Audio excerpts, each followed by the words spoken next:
സങ്കീർത്തനം 65. സമൃദ്ധി ചൊരിയുന്ന ദൈവം. ദൈവമേ, സിയോനിൽ വസിക്കുന്ന അങ്ങ് സുസ്ഥിർഹനാണ്. അങ്ങേക്കുള്ള നേർച്ചകൾ ഞങ്ങൾ നിറവേറ്റും.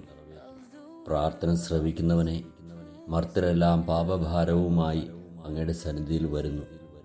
അകൃത്യങ്ങൾക്ക് അടിമപ്പെടുമ്പോൾ അങ്ങ് ഞങ്ങളെ മോചിപ്പിക്കുന്നു. അങ്ങയുടെ അങ്കണത്തിൽ വസിക്കാൻ അങ്ങ് തന്നെ തിരഞ്ഞെടുത്തു കൊണ്ടുവന്നവർ ഭാഗ്യവാൻ. ഞങ്ങൾ അങ്ങയുടെ ആലയത്തിലെ വിശുദ്ധ മന്ദിരത്തിലെ നന്മ കൊണ്ട് സംതൃപ്തരാകും. ഞങ്ങളുടെ രക്ഷയായ ദൈവമേ, ഭീതികരമായ പ്രവൃത്തികളാൽ അങ്ങ് ഞങ്ങൾക്ക് പാപമോചനം അരുളുന്നു. ഭൂമി മുഴുവൻ്റെയും വിദൂര സമുദ്രങ്ങളുടെയും പ്രത്യാശ അവിടുന്നാണ്. അവിടുന്ന് ശക്തി കൊണ്ട് അരമുറുക്കി പർവ്വതങ്ങളെ ഉറപ്പിക്കുന്നു. അവിടുന്ന് സമുദ്രങ്ങളുടെ മുഴക്കവും തിരമാലകളുടെ അലർച്ചയും ജനതകളുടെ കലഹവും ശമിപ്പിക്കുന്നു.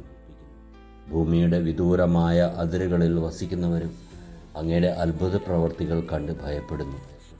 ഉദയത്തിൻ്റെയും അസ്തമയത്തിൻ്റെയും ദിക്കുകൾ ആനന്ദം കൊണ്ട് ആർത്തു വിളിക്കാൻ അങ്ങ് ഇടയാക്കുന്നു. അവിടുന്ന് ഭൂമിയെ സന്ദർശിച്ച് അതിനെ നനയ്ക്കുന്നു. അങ്ങ് അതിനെ അത്യധികം ഫലപുഷ്ടമാക്കുന്നു. ദൈവത്തിൻ്റെ നദി നിറഞ്ഞൊഴുകുന്നു. അവിടുന്ന് ഭൂമിയെ ഒരുക്കി അവർക്ക് ധാന്യം നൽകുന്നു. അവിടുന്ന് അതിൻ്റെ ഒഴിവ് ചാലുകളെ സമൃദ്ധമായി നനയ്ക്കുന്നു. കട്ടയുടച്ച് നിർത്തുകയും മഴ വർഷിച്ച് അതിനെ കുതിർക്കുകയും ചെയ്യുന്നു. അവിടുന്ന് അതിൻ്റെ മുളകളെ അനുഗ്രഹിക്കുന്നു. സംവത്സരത്തെ അവിടുന്ന് സമൃദ്ധി കൊണ്ട് മകുടം ചാർത്തുന്നു. അങ്ങയുടെ രഥത്തിൻ്റെ ചാലുകൾ പുഷ്ടി പൊഴിക്കുന്നു. മരുപ്രദേശത്തെ പുൽപ്പുറങ്ങൾ സമൃദ്ധി ചൊരിയുന്നു. കുന്നുകൾ സന്തോഷം അണിയുന്നു.